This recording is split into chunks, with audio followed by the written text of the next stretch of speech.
Hello, everyone, and welcome back to the Tiki Bar. Today, I am delighted to be joined by Liz Christo. She is a partner at Stage 2 Capital. She is calling in from Boston, Massachusetts. Liz, how are you today? I'm doing great. How are you? I'm doing well, thank you. We ask everyone the same first question on the podcast.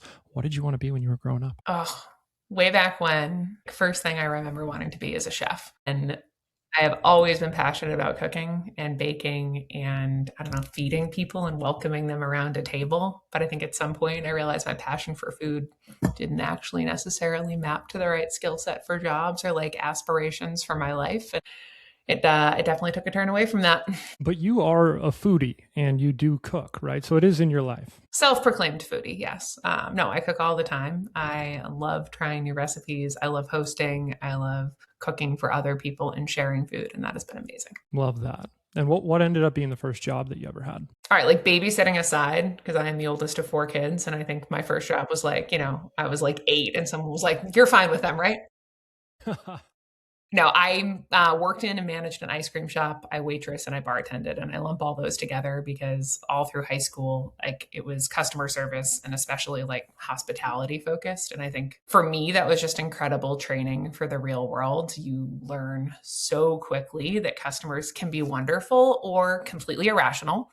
Yeah. And you build incredible work ethic and empathy very quickly. And I feel like a lot of those experiences from my early days have actually like carried through and are like, I still look on that time like super fondly. I loved working in hospitality. Yeah. So was that like high school, college? Where were you for that time? Yeah, I worked almost full time between high school and college. I started working at an ice cream shop, October Farms in Simsbury, Connecticut, when I was 14. I started managing it when I was 16, Wow. which was a wild setup. Looking back, and someone was like, "Yeah, why don't you write the schedule and click payroll, and do inventory and whatever else?" But it was a hoot. Loved it. Also worked waitressing and bartending jobs, and then in college, I did all of those things in the summers, and then I was also a librarian at the college library.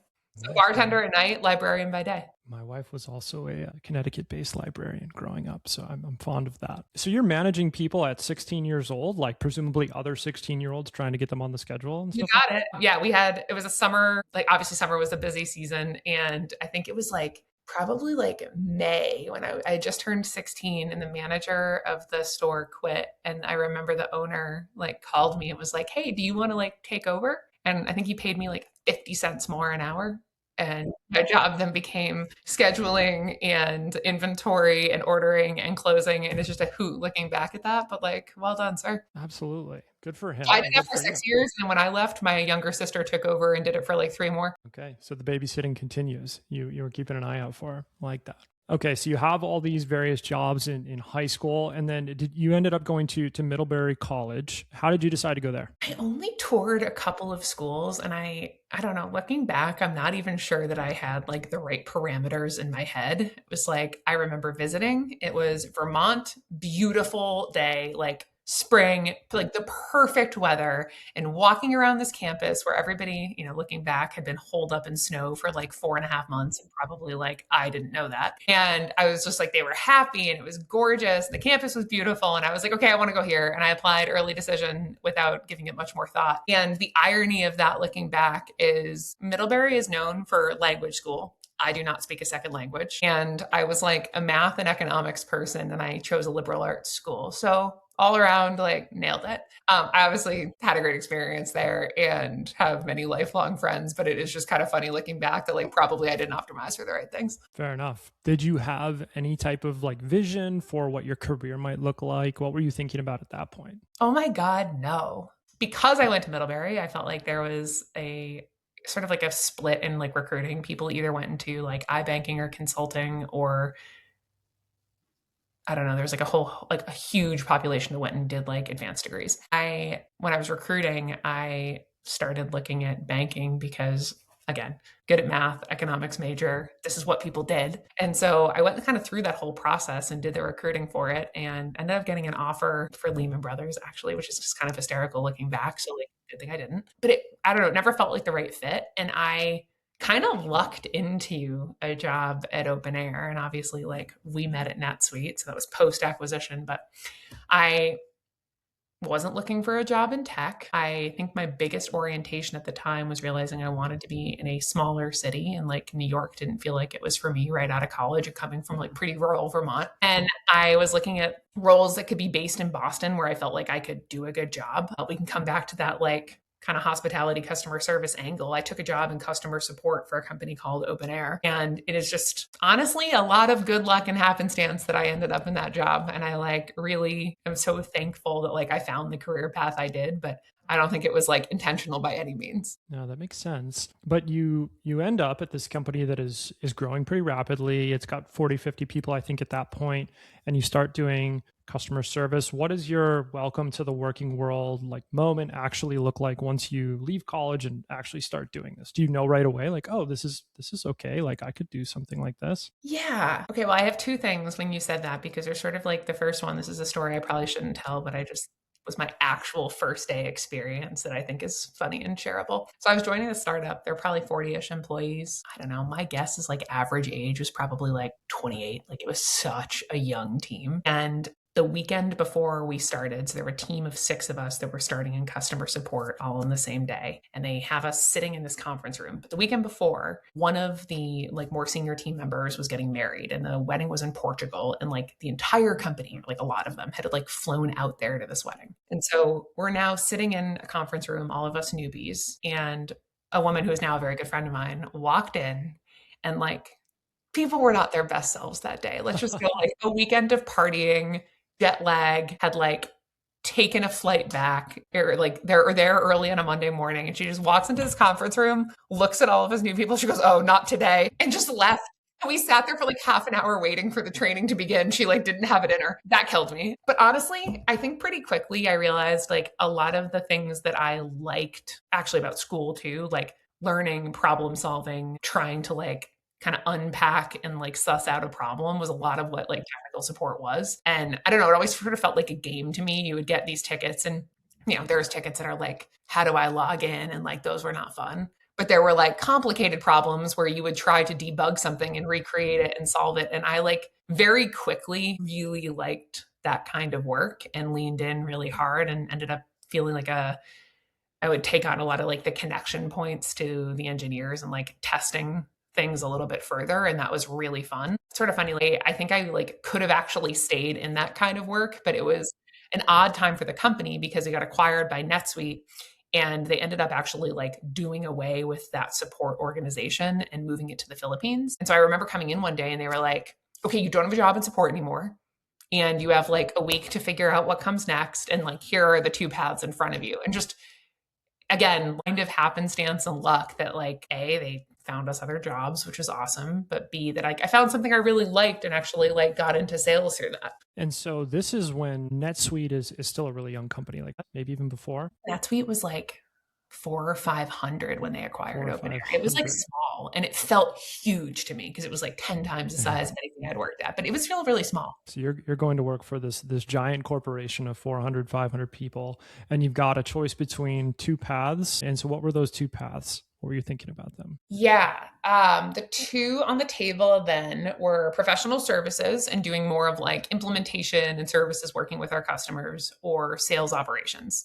And those are the 2 jobs they needed filled. And they kind of like put them on a platter and like said, interview for these, figure out what you want to do. And because I had been working in support, I felt like the kind of services angle was like the natural next step. And we had, honestly, so long ago, I can't remember why, but Jim McGeever, the COO of the company, was in the Boston office while I was making this decision. And I remember he did this like Q&A and then he was hanging out afterwards. I'll guarantee this man doesn't remember this, but I remember asking him like, what should I do? Help me figure this out. And he's like off the cuff advice, like really stuck with me. And he said, learn where the money comes from. Sales is the best business education that you can get. And I like that really stuck with me. It made me think about it and made me realize like I didn't understand our economic relationship with our customers. I knew the product really well, but there was like this whole amorphous side of the business over here that I could be much more well-rounded in. And I dove into the sales ops side, and like that was kind of my first foray into the sales department. And I don't know, kind of went from there. Did you have any apprehension of this word sales? Like, you know, can be a little bit of a dirty word sometimes to get into. You had this technical interest on the product side. Now you're going into the path of sales. You obviously ended up going in with full steam, but any apprehension?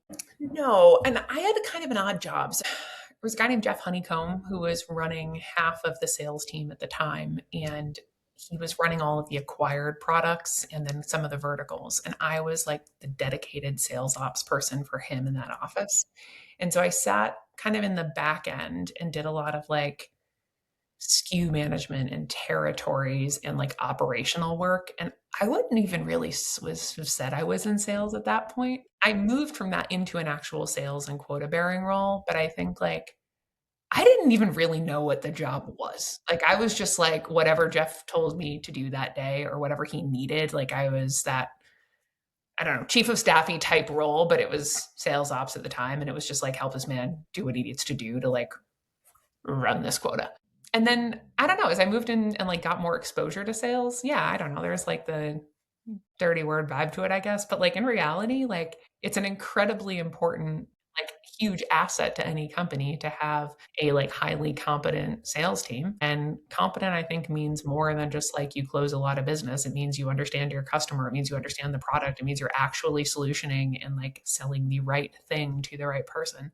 And I think actually like NetSuite had done an incredible job of building a team that really cared and having a really strong sales team. And I very quickly like leaned into that and really enjoyed it. Do you remember any of your earliest deal closures when you were actually on the sales side of bringing a customer into NetSuite or an upsell or something like that, and you're like, okay, I can do this. I'm good at this. So I moved from sales operations into sales management, which is the weirdest career path. But I took over a team and basically like built a team of account managers. And I had accounts that I like personally managed, and there is one that will not be named that became, I know, that became a like huge Salesforce partner. And for whatever reason, I remember they had like incredibly preferential discounting and pricing from NetSuite. And they did this like huge announcement with Salesforce. And I remember getting an email and being like, you have to tell them at renewal that like, we're not honoring that discount anymore. And it was like the hardest negotiation I ever did. And obviously like,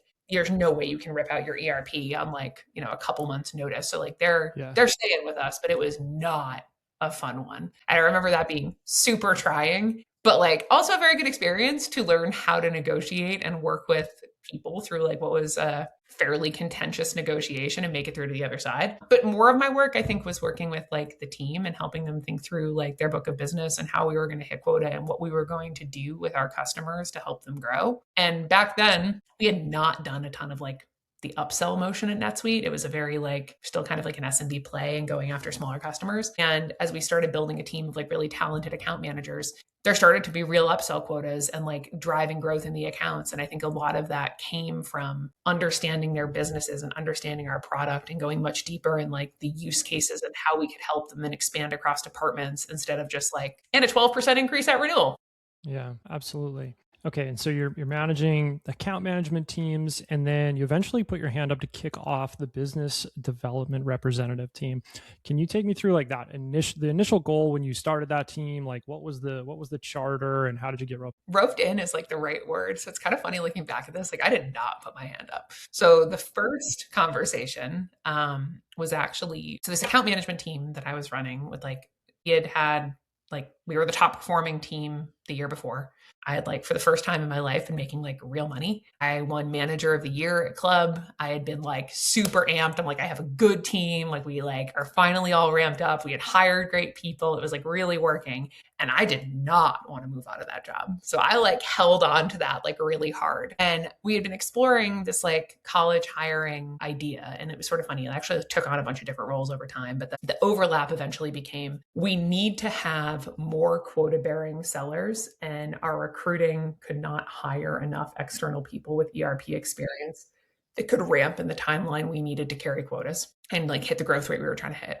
And so like the primary goal was hire enough people, train them so that they can take a quota in the future. And we have like this natural pipeline of talent that we're graduating into our sales org. And at the time, it was sort of like that was the priority. And who has trained junior people? What came out of that was Zach Nelson, the CEO, kind of looking at this open air subsidiary. And I mentioned like this average age when I joined, right? So it was like they had this history of hiring people right out of college or like 1 to 2 years of experience and training them into roles. And so that kind of was the start of it, was like looking at that Boston office and open air as like the unit that had done this successfully in the past.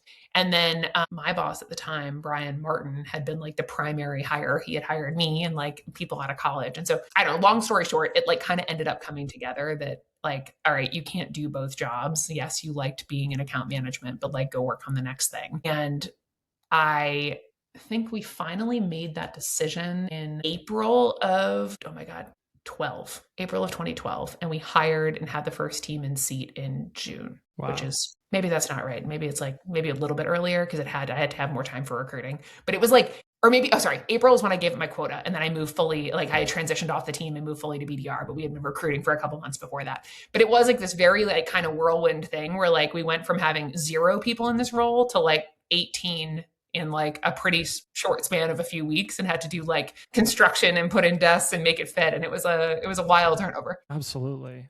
And so it then goes bananas, right? So you start with these first couple teams, and then within a couple of years, you're scaling up to like, I don't want to get the numbers wrong. I'm sure you probably know better than I, but a couple hundred or something. And it was probably like 18 the first year, maybe 70-ish the second year, probably 150 the year after that. It was, we were hiring like rapid fire and continuing to like onboard and bring in classes. Okay. So this is the ice cream shop with like 10 new locations, because you're basically a 16-year-old still. And now you've got all these like, just out of college kids that you have to shepherd into the world to an extent.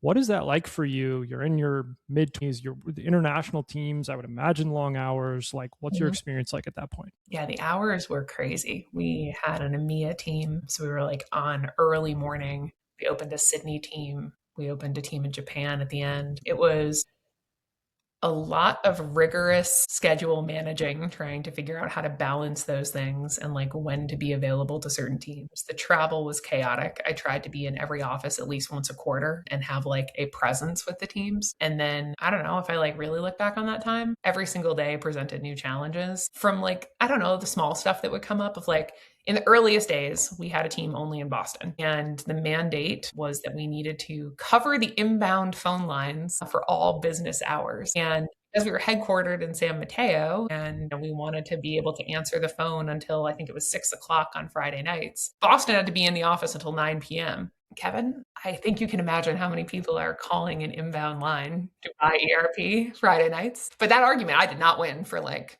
probably 18 months of like having to have that coverage and convincing people that they needed to like work these evening shifts. We had to figure out how to cover EMEA from Boston in the early days until we could open and hire a team there. You wanted to give your management team, and I wanted to give like the individuals latitude and creativity to do their jobs, but we also had lead goals we had to deliver. And so there was just this constant like push and pull of figuring out how to do the next thing. I think like some of my like most favorite memories from that time were figuring out how to like train a team up and what are the creative things we could do. So we started this thing called Wine and Wisdom, and we would do training sessions on Friday nights because we had to be in the office until late anyway. And so we would like bring in snacks and sit in a room, and people would rotate and train everybody on something else they learned that week. I've honestly like done some of that with portfolio companies now, and actually trying to find other ways to like get people engaged and teach each other. And then this week, out of nowhere, one of the former BDRs sent me a link to a YouTube video when the Call Me Maybe craze was out and people were making their own videos. And we did one that was Qual Me Maybe. And it was about qualifying leads. I don't know if you've seen this video. I will send it to you. Please do. It's just like all these like really like fun memories of this group that was just incredibly talented and has gone on to do amazing things. And so we had a blast doing it. And yeah, it was chaos. But like, honestly, I hired great people, and I had, I don't know, managers like Paul Harriman and Garrett Moniz and Julie Drimmel, who is still at Oracle and I don't know, has an SVP role doing who knows what at this point, that just were like amazing. And we like basically like hunkered down and said, we're going to figure out how to make this work. Yeah, that's awesome. So you thought nothing of it, and you kind of charged head on. Just go. Into, yeah. into the situation. But so you're becoming an executive, you're managing one of the largest orgs within NetSuite, again at a really young age. Are you now starting to bring any type of like intention into your own career path? Are you using a specific framework? What is it like for you as you think about personal growth outside of just kind of letting the job do it for you? An awesome question. I I mean, I love to learn. I read constantly still. I think a huge part of what I was doing at the time was trying to figure out like what are my skill gaps and how do I fill them? And there's a few things that like come most top of mind. I would say I was spending the bulk of my time on recruiting in those like middle years of trying to figure out how to like scale and hire this team faster. I read the book Who by Randy Smart, and that is to this day like a ton of the tactics I use in hiring, but use that to build a scorecard and to have consistency in how we evaluated candidates. So, like, reading and like learning from experts was like category one. The second, I joined a couple of groups. At the time, I again knew very little about inside sales, and suddenly I was reading really like leading a very large team. I started attending the American Association of Inside Sales Professionals events, and the events themselves were great, but actually more than that was the network that came with it and meeting like some peers who were running similar teams. There were not that many companies doing outbound at scale at that time, and so I ended up meeting 4 or 5 people who like we would meet up regularly, like at least once a quarter, and just share thoughts. What are the tools you're using? How are you, whatever, insert problem here, right? Like we would just share. And we weren't going after the same market. So it was just a very like collaborative endeavor. And then the final thing I'll say is I just had an incredibly supportive team around me at NetSuite and executives and mentors that, I don't know, I like look back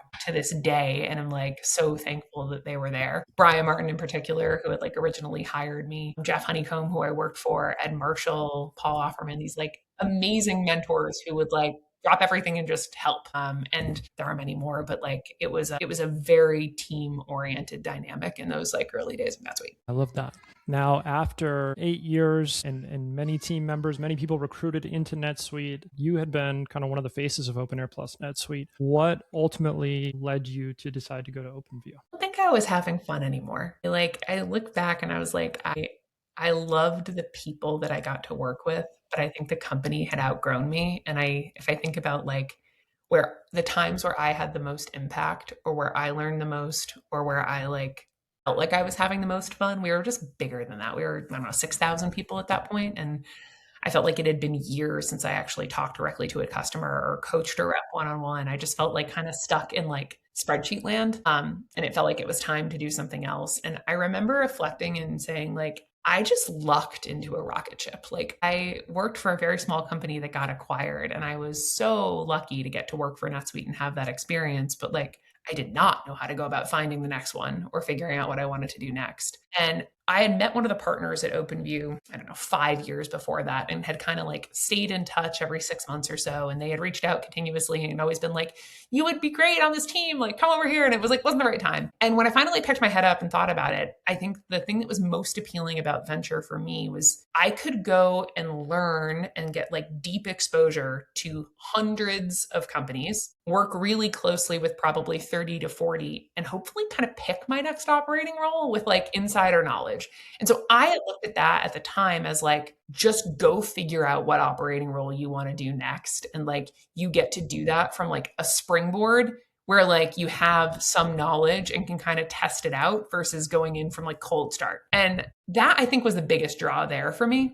It kind of like wasn't how it played out, obviously, because 10 years later, I'm still in venture. But it is kind of funny. Like I remember that going through my mind of just being like, this is going to be the way I find the next thing. Makes sense. What was the hardest part about making the transition? Your day to day, I assume, was extremely different. Yeah. I had a quota for like 8 years and suddenly go to a place where like there was no way to measure how well you were doing. Oh my God. Venture, like you lose the like day-to-day operating adrenaline and you have these crazy long feedback loops. Like we would chase a deal and we would win it and it would be so exciting. And then like you kind of need to wait like 7 to 10 years to see if you're going to exit it and make money on it. And that was just so like unheard of for someone coming from a sales role.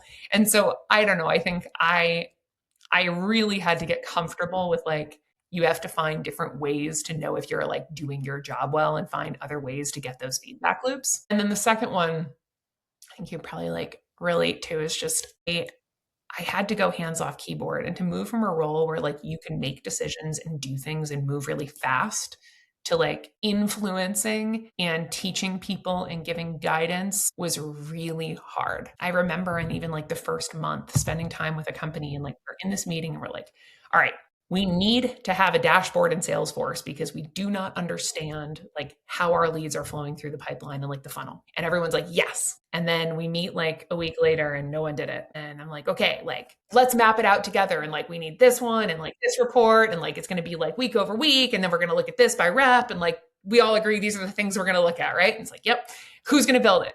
Whatever, it gets assigned to someone. And you come back the next week and like they hadn't built it. I'm like, okay, so you guys must have decided this isn't important anymore and like you want to do something else. And they're like, no, this is totally important. And I remember just like walking out of that meeting and feeling like devastated, crushed, and going to one of the partners and being like, I just like don't know how to do this. And it was a realization for me that startup life is chaos. There are always hundreds of competing priorities. And just because that was the most important thing in my mind and the thing I was thinking about didn't mean it even like met the bar for them. And so having to figure out ways to like whittle down the things we were working on to things that were manageable and most impactful and not like everything took a lot of time.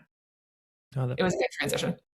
That makes sense. So after you do that, it obviously clicks. You're still in the role to an extent. So how did you notice it clicking? Was there an area of your advice or your partnership that you were like, okay, I'm now providing value. I feel good about this. Yeah, I think one of my partners, the founder of OpenView, Scott Maxwell, had this like really kind of good breakthrough moment with me. I think I was having a bit of like imposter syndrome of like, why can't I like make this connection? I don't feel like I'm actually like having enough impact. And he sat me down and he's like, okay, like let's pick a portfolio company. We picked one. And he said like, all right, like, what do you think they should do? And I kind of did the like waffling, you know, I don't know what the most important thing is for them. And he was like, can you think of anything that if they did it would be impactful for their business? And I'm like, oh yeah. And I like rattle off 10 things. And he's like, can you pick one? And I'm like, yep, one. He goes, you should call the CEO and tell him to do that. And it was like this sort of like eye-opening moment for me that like things that I considered to be very like common knowledge in sales were not common knowledge to people who have never done it. And so there were like really basic building blocks of like building a really strong go-to-market engine that I had to like kind of pull out of my own brain, break down into like what order you do these things in. And there are like silly things that I continue to think are like, oh my God, well, everyone's doing that. But I still to this day have conversations with founders where I'm like, wait, like you don't send a follow-up email to every single person that was on the demo afterwards? And they're like, no, we just like send it to the CEO. I'm like, missed opportunity, right? And so those like little things that like, I don't know, just feel kind of small and obvious, they aren't because they weren't obvious to me until I did them. And so I think I had to do this like reset of, things that will make this business better, prioritize them, share them, and then like manage to those. And that started, I think, to really work where once I had whittled it down to like only work on the most important things that are going to move the needle, I feel like I had a lot more impact with the portfolio. Did you have a favorite like first investment or first project that you're able to talk about? Yeah, I had so many great ones that I loved working with these teams, but I will share a story because there's somebody that I'm still working with now, like a decade later, which is kind of crazy and like the full circle story. So at OpenView, my partner Mackie invested in a company called GitPrime, and the CEO is Travis Kimmel, and they were based in Durango, Colorado. And I remember working super closely with that team. Me and another person on my team, Ashley, flew out. We did like a week on site. We dug super deep with their post-sale team. We helped them like reorder how they onboard customers, how they organize their customer success and account management and renewals team. We like segmented and broke apart the customer base. We like rethought kind of the tiered how you interact with this customer system.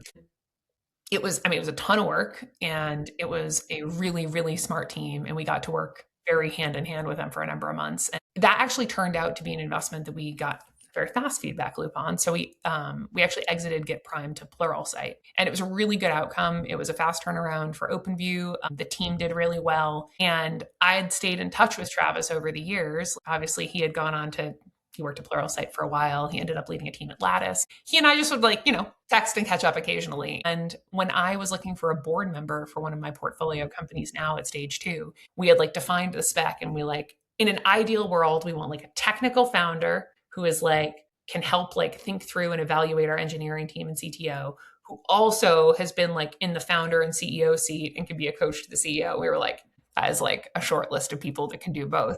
And Yeah. I was like, oh, like Travis would be perfect. And I remember like messaging him and being like, hey man, I have no idea if you have like time, capacity, would want to do this, but like, do you want to join a board with me? Meet the CEO and see if you click. And so we now work together like very regularly. He's been on the board Nice. for a couple of years. And I don't know, I think it like highlighted for me that there was work that we did that was impactful, but also just built these like really long-term relationships that have been, I don't know, very valuable and rewarding for me on like a much longer term basis. I love that. So you eventually take your first career break, I would imagine, since the ice cream shop. What drove you to take a pause, and how did you actually spend your time when you weren't in the extreme worlds of high growth SaaS and venture? Yeah. Okay, this is the sad story, so like bear with me for a second because it like has a happy ending. But I lost my mom in 2020, not related to COVID, but it was like this real like wake up call moment for me. And I think, and honestly, for all my siblings too, like, what are we spending our time on? Life is really short. Are we doing the things we want to do? Are we happy? And I think for me, I spent a lot of time in the months after my mom passed, like reflecting on my own life and how I felt about it. And I think one of the things I really realized was like I was working constantly. I was stressed all the time. I was tired and I wasn't taking care of myself. Like I had completely lost any the things that made me me were no longer there. And so I think it was like a real like moment of reflection and reset that was needed. I'm a type A person who, to your point, has like always had a job and career and been like go go go go go. And so, you know, as we like made the transition out, I immediately was like I can't do nothing. And so I had texted or emailed like 5 founders who I always really liked but weren't like in the OpenView portfolio. So I wasn't working with them, and said, hey, like I'm a free agent, executive of Rent, what can I do? And I ended up signing 4 of them as consulting clients like right away. And so, you know, my downtime was not downtime. It was like part time. But I share that because it was really an interesting thing for me to go from work on whatever lands on your plate and is like these chaos weeks to you reached out to 5 people who always gave you energy and who you were really excited about and like self directed, I want to work with people on the problems they have. And then, yeah, I did spend some time doing other things. I worked out a lot. I read a lot. I like took time to just sort of like reset my life and my relationships. And I don't know, to take a deep breath, and it needed to happen. And it was sort of funny, like very naturally during that period, I had met Jay and Mark, who are the founders of Stage 2 Capital years before. Mark was the CRO of HubSpot.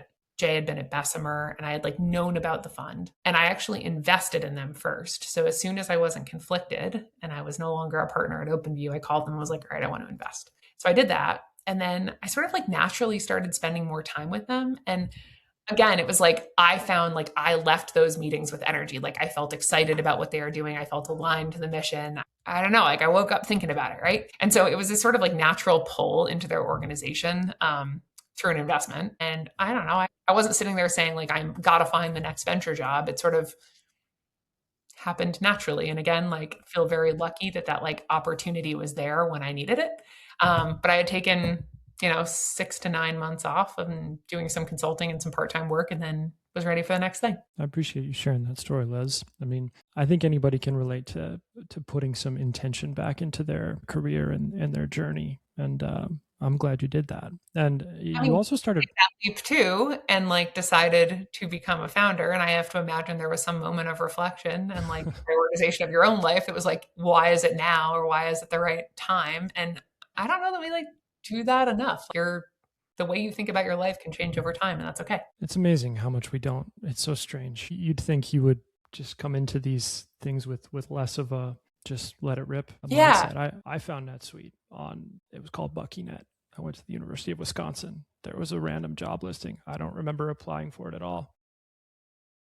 And yet, Julie, who you mentioned, was part of the Wisconsin network and had posted it there. mhm. And then I remember I was on spring break. I was visiting my friend at Arizona State. A lot of late nights, you know, learning and talking there. And one of my other friends, Josh Henkel, needed a job. So I called him, told him about this link, and all of a sudden, 15 years later, 16 years later, he's still, a vice president there. That's so crazy. And when you see the careers that people have had from that program, like I just love it. And actually, you know what I will say? Probably one of my favorite things about that group is how many people I still talk to, and it's often around career change moments. And I feel like So many of them call with the optimization question of like, help me negotiate this offer, or like, help me like think about comp, or help me like think about how to maximize this. Often, like, my questions are more about the lens of like, are you going to enjoy this job? Is this what you want to spend your time doing? Can you think Yeah. about the culture before you make the leap? Yeah. Because Yeah. I don't know, it's hard, I think, to take that time, but it's so important when you have the opportunity to make a change. It absolutely is. It absolutely is, because you start moving forward, and we both have lots of career left, but you can see that there's now something in the rear view too, right? It's not given that you'll have X amount of years to do by activity. Time is limited. All right.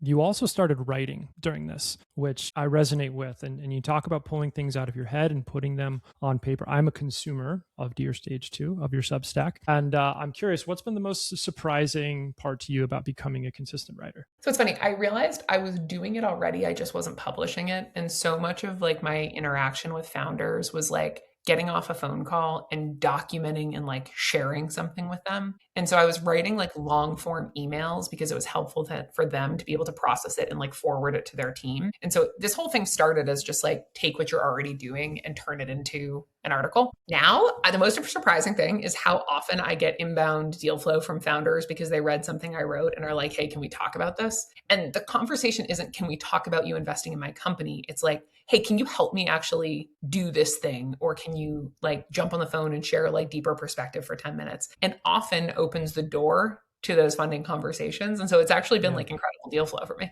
Has it been hard to write consistently? Or do you find it pretty natural? Oh, I mean, there's definitely weeks where like I'm on the road and I'm traveling and sometimes I have a backlog of a couple built up and that's great. And then there's like, the frantic moments on a Thursday night where I'm like, what was I supposed to write about? We have a head of marketing now, Erin, who is amazing. And so she manages me to make sure that I am not in scramble mode. And that's been awesome. But no, I don't find it hard. I find I want to make sure that the advice I'm giving is like practical and grounded in reality. And so I am no longer an operator. And so I want to make sure that I am giving advice that's current. And so I would say some of the hardest parts are making sure that I have the right person on our LP base or in our portfolio looped in who can really like weigh in on the topic and give the like practical, this is how it's going answer, not just like my like intuition or what I'm hearing third party. And so sometimes I'll want to write something and have to like find a person to like pull ideas out of. So if you want to do one with me, we can find a topic. I'd love to. Are there any specific books or pieces of content that you are a consumer of that have been most impactful to you in your life or career? It's a good question. I mean, let me answer this in like three ways. The best series of books that I have read in a long time was The Three Body Problem. And if you haven't read it, please add it to your list. It is sci-fi. You have to get into that. It is translated to English, but the translation is very good. And it is like captivating and eye-opening and awesome. I found the show very hard to watch after reading the books, but the books were incredible. I read a lot of cookbooks, which is super weird, but kind of going back to the beginning. I don't cook out of them. I literally like sit down and I read them start to finish. And I feel like it teaches me to be a better cook, to like internalize how people think about putting things together. And I find it like incredibly calming. And then I don't know, the last thing on content, I will like plug other people's newsletters because I find that there's a couple people that I go back to every time I want to learn something. Kyle Poyer, who I worked with at OpenView, writes Growth Unhinged. It's incredible. And then Emily Kramer at, I think you say at Market One, MKT1, where it's an incredible marketing newsletter that's just like great go-to-market advice. And I like lean on both of those regularly. Three Body Problem's a good one. I'll check it out. I love Kyle Poyer, and I'll check out, you said Market One. We'll post the link in the show notes. Otherwise, last question, Liz. I would imagine different companies are reaching out to you as they in their growth journey. Who are the right types of companies to be finding you, and where can they find you? Yeah. All right. So we haven't talked a lot about stage two. So let me give you the quick like hit on what I'm doing today. Please. And that will feed into that. So at stage two, I am a partner. We're 4 partners investing out of our 4th fund. We invest in early stage B2B software and AI companies. And early stage can mean a lot of things to different people, but I would say on average, I'm writing 4K checks into pre-seed all the way to like $4 or $5 million checks into seed and series A. The like letters on rounds have changed a lot in the last few years.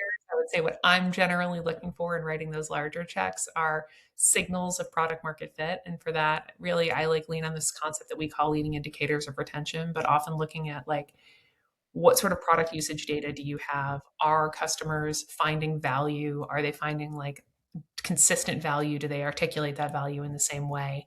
And then can we actually start to see that translate to revenue? And so for us, I spend a ton of time in vertical software, but I will opportunistically look at anything. Must have product in market. We want to make sure that we can actually like help step on the gas with go to market, given that's our focus and like our LP base, and bring this like incredible community of go to market operators to bear for our portfolio. Awesome.